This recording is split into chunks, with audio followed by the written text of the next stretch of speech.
Namaskar, this is Mr. R.R. Tiwari and I welcome you to my YouTube channel English by R.R. Tiwari.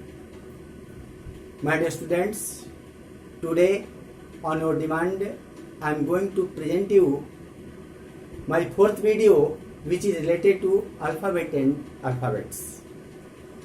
तो मेरे छात्रों, मैं आप लोगों को अपने इस फोर्थ वीडियो के माध्यम से ये बताना चाहूँगा कि अल्फ़ाबेट क्या है और अल्फ़ाबेट्स क्या है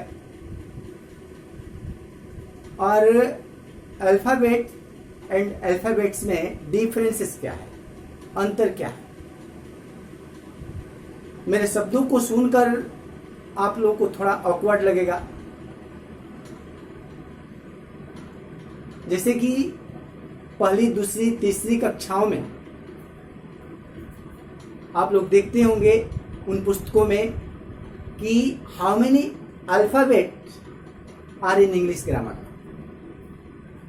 देन पीपुल इजली से there are 26 alphabet in English grammar.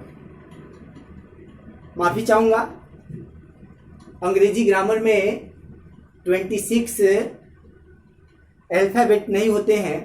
अंग्रेजी ग्रामर में एक ही अल्फ़ाबेट होता है।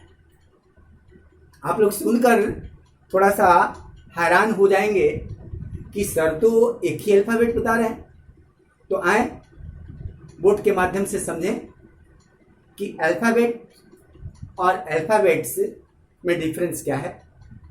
First of all I am going to say you about the definition of alphabet. Alphabet is the arranged order of letters. What I told? The alphabet is the part of any language which is arranged in fixed order. मेरे कहने का मतलब क्या है कि alphabet क्या है? तो अल्फाबेट अक्षरों को फिक्स्ड ऑर्डर में अरेंज करने को कहा जाता है। अल्फाबेट का हिंदी अर्थ क्या होता है? तो अल्फाबेट को हिंदी में वर्णमाला के नाम से जानते हैं। आप इसे वर्णमाला भी कह सकते हैं और अक्षर माला भी कह सकते हैं। वर्णमाला अथवा अक्षरमाला के नाम से इसे हम समझ सकते हैं। तो देखें कि अल्फाबेट क्या होते हैं।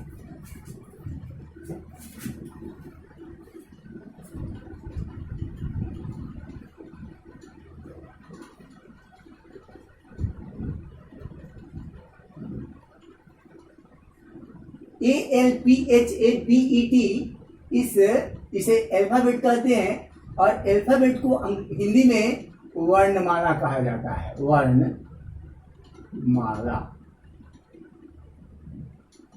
अथवा इसे अक्षरों की माला कहा जा सकता है। अक्षर माला। बहुत सारे लोग अंग्रेजी ग्रामर में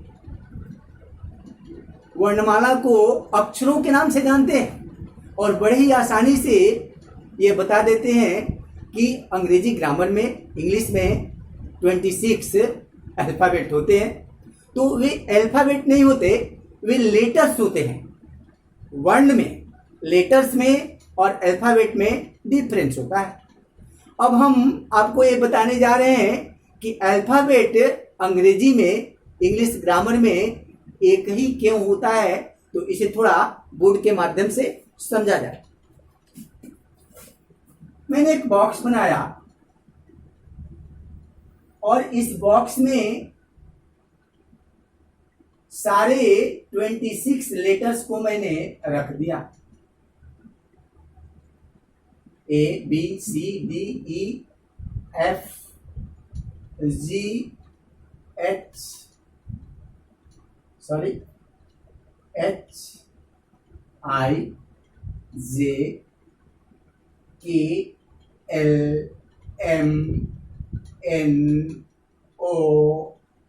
P Q R S T and ETC। ठीक है, बोर्ड पर लिखे हुए सारे अक्षर आप लोगों को स्पष्ट दिखाई पड़ रहे होंगे। ओके, ठीक है। अब हम समझेंगे, यदि आपसे हम पूछें, I repeat my line again, alphabet को हिंदी में वर्णमाला अथवा अक्षरमाला के नाम से जाना जाता है। तो देखेंगे इस बॉक्स के अंदर मान लिया कि ये 26 लेटर्स हैं, ठीक है, और इन लेटर्स को मैंने सारे 26 अक्षरों को एक फूल मान लिया, एक मैरीगोल्ड का फ्लावर मान लिया, है ना। मैं आपसे क्वेश्चन कर रहा हूं, मैं आपसे कहूंगा कि माय डियर स्टूडेंट्स, ये एक फूल से, ए रूपी फूल से एक माला तैयार कर दीजिए। तो क्या आप एक ए से माला तैयार कर सकते हैं?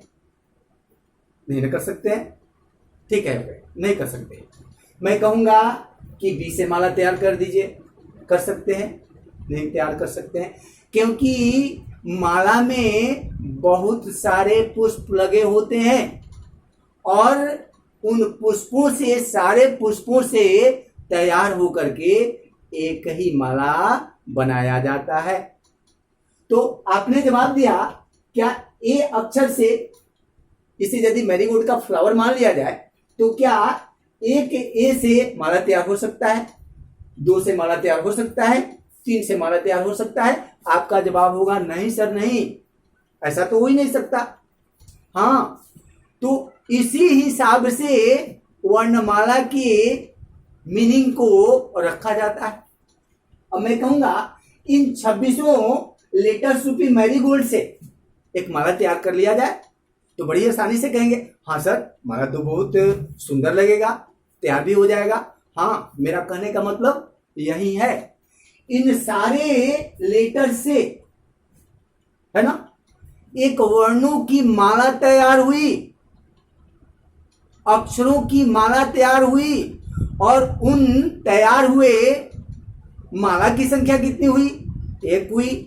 इसलिए मैं कहना चाहूंगा, आपको शुरू में मेरे वर्ड्स थोड़ा ऑकवर्ड लगे होंगे, अब मैं समझा दिया हूं तो आप लोगों को समझ में आ गया होगा कि how many alphabet are in English grammar. Then now you will easily say that sir there is only one alphabet are in English grammar। ठीक है, ओके। हाँ, मैं यही कहना चाह रहा हूं, अंग्रेजी में 26 अल्फाबेट नहीं होते हैं, एक अल्फाबेट होता है। समझ में आया? समझ गए my dear students? Okay, alright. अब हम समझे कि यदि अल्फाबेट में एस लगा दिया जाए तो उन्हें क्या कहेंगे? अल्फाबेट्स कहेंगे। तो आप तो कहेंगे कि सर अल्फाबेट का प्लूरल बनाया जाए तो अल्फाबेट्स हो जाते हैं। नहीं, गलत हो जाएगा, मीनिंग में डिफरेंसेस हो जाएंगे। अरेंज्ड ऑर्डर में अक्षरों को रखने को ही वर्णमाला कहा जाता है, अल्फाबेट कहा जाता है। But when we talk about alphabets, then हम ये बताना चाह रहे हैं कि यदि हम अल्फाबेट्स के विषय में टॉक करें, अल्फाबेट्स विषय में बातें करें, तो अल्फाबेट और अल्फाबेट्स में बहुत डिफरेंसेस हो जाते हैं। अब समझे अल्फाबेट्स क्या होता है। जैसे मैंने यहां राइट किया स्टूडेंट्स, क्या लिखा मैंने? स्टूडेंट्स। अब ये समझे कि स्टूडेंट्स में, स्टूडेंट्स क्या है? एक वर्ड है, और स्टूडेंट्स में कितने लेटर हैं? तो 1 2 3 4 5 6 7 8। ठीक है, ये 8 लेटर्स मिलकर के एक शब्द बनाते हैं जिन्हें स्टूडेंट्स कहा गया, है ना। तो आपके हिसाब से तो ए भी तो अल्फाबेट हुआ, ये एस भी अल्फाबेट हुआ, ये टी भी अल्फाबेट हुआ। इस तरह से U D E N T S सारे के सारे अल्फाबेट्स ही हो जाएंगे आपके हिसाब से। नहीं, आज के बाद से आप लोग ऐसी गलती नहीं करेंगे। अल्फाबेट का मतलब होता है अक्षरों का व्यवस्थित क्रम। दैट मीन्स ए से लेकर जेड तक, A B C D E F ऐसे ऐसे करके जेड तक को हम अक्षर कहते हैं, ना कि अल्फाबेट कहते हैं, है ना। इन्हें अक्षर कहा जाता है माय डियर स्टूडेंट्स, इन्हें अल्फाबेट नहीं कहा जाता। अल्फाबेट को थोड़ा सा हिंदी में लिया जाए, बहुत ग्रामेरियंस लोग कहते हैं अंग्रेजी को अंग्रेजी में ही समझा जाए, हिंदी पढ़ने की कोई जरूरत नहीं है, इसका हिंदी अर्थ न लगाया जाए। नहीं, लगाना चाहिए। यदि इसे हिंदी में नहीं समझेंगे तो आप लोग कहेंगे कि अल्फाबेट की संख्या इंग्लिश में 26 होती है। नहीं, अल्फाबेट का हिंदी अर्थ वर्णमाला होता है, और वर्णमाला को यदि शाब्दिक तरीके से लिया जाए तो वर्णों की माला। अंग्रेजी में जितने सारे वर्ड्स हैं उन वर्ड्स को माला बना दिया जाए तो कितने माला तैयार होंगे? एक माला तैयार होगा। इसलिए अंग्रेजी में अल्फाबेट एक ही होता है। अंग्रेजी में अल्फाबेट 26 नहीं होते हैं। आप कहेंगे सर पहली दूसरी तीसरी कक्षाओं में लिखा है। अरे भैया लिखा है, मैं इस बात को मानता हूं, लेकिन वो सारी बातों को बच्चों के दिमाग के अनुसार लिखा हुआ है ताकि बच्चों को समझने में परेशानी न हो। आप लोग कॉम्पिटिटिव स्टूडेंट्स हैं, आप लोग एसएससी का एग्जाम देते हैं, आप लोग बैंकिंग का एग्जाम्स देते हैं, आप लोग रेलवेज देते हैं, वगैरह वगैरह देते हैं, तो उस हिसाब से आपको अपने माइंड को भी व्यवस्थित करने की आवश्यकता होगी। तो मेरे समझ से आप लोग अब समझ गए होंगे कि अल्फाबेट क्या होते हैं, है ना। अब हम टॉक करें स्टूडेंट्स की। ये पूरा स्टूडेंट्स जो है ना, ये एक वर्णमाला का पाठ हो सकता है ना। तो अल्फाबेट को हिंदी में वर्णमाला के नाम से जाना जाता है। जैसा कि मैंने बोर्ड पर लिखा है, अल्फाबेट का मतलब वर्णमाला, अथवा यदि वर्णमाला न समझ में आए तो अक्षरमाला भी इसे कहा जा सकता है। जहां तक अल्फाबेट्स की बात है ना, तो समझेंगे।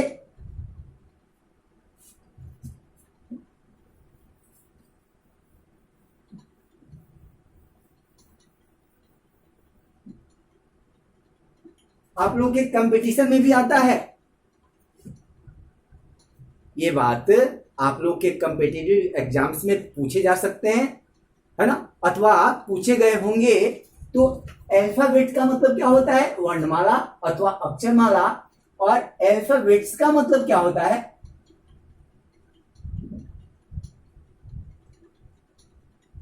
इसे हिंदी में भाषाएं कहा जाता है। इसमें जब एस लगा देंगे तो ये नहीं समझना कि अल्फाबेट में एस लगा दिए तो वर्णमालाएं हो गया। आपकी सोच गलत होगी यदि आप ऐसा सोचते होंगे। तो अल्फाबेट्स और अल्फाबेट में बहुत सारा अंतर है। जैसे कि एक बात ले लिया जाए, पोएम एंड पोएट्री। पोएम किसे कहेंगे? तो एक कविता को पोएम कहा जाता है। क्या कहा जाता है? एक कविता को पोएम कहा जाता है। और पोएट्री किसे कहते हैं? Group of poems. पोएट्री किसे कहेंगे बाबू? तो ग्रुप ऑफ पोएम्स।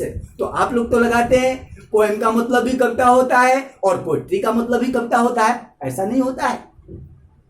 पोएम का प्लूरल पोएम्स हो सकता है, लेकिन पोएट्री का प्लूरल पोएट्रीज नहीं हो सकता है, because poetry itself is in plural number. Poetry अपने आप में ही प्लूरल नंबर में होता है। इसलिए पोएट्री को पोएट्रीज ना कहें, पोएम को पोएम्स कहें, लेकिन पोएट्री को पोएट्रीज ना कहें, because poetry is itself in the plural number. उसी प्रकार से अल्फाबेट और अल्फाबेट्स, आप अल्फाबेट में एस लगाकर इसे वर्णमालाएं न कहें। जैसे ही अल्फाबेट में एस लगाएंगे अल्फाबेट्स बन जाएगा, और अल्फाबेट्स होने की स्थिति में इसका हिंदी अर्थ होगा भाषाएं। तो मेरे ख्याल से आप लोगों को आज की इस वीडियो में मेरी बात भली भांति समझ में आ गई होंगी कि what is the difference between alphabet and alphabets. Very nice. आज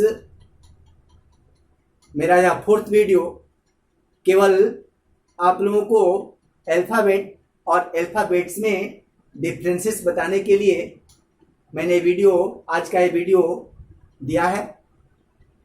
पिछले 3 वीडियोज में आप लोगों ने मुझे बहुत लव एंड अफेक्शन दिया, मैं बहुत खुश हूँ। आप लोगों की प्रेरणा से आप लोग कमेंट बॉक्स में डाले थे कि सर आप थोड़ा सा ग्रामर का कुछ पार्ट डालिए, तो मैं ग्रामर के इस छोटे से पार्ट से आज का 4th वीडियो आप लोगों के समक्ष प्रेजेंट किया। उम्मीद है कि मेरा वीडियो आप लोगों को अधिक पसंद आएगा। मेरे वीडियो को आप लोग से आग्रह है कि सब्सक्राइब, लाइक और शेयर जरूर करेंगे। We will meet again in the next day with the 4th video. तब तक के लिए आप सबों को धन्यवाद।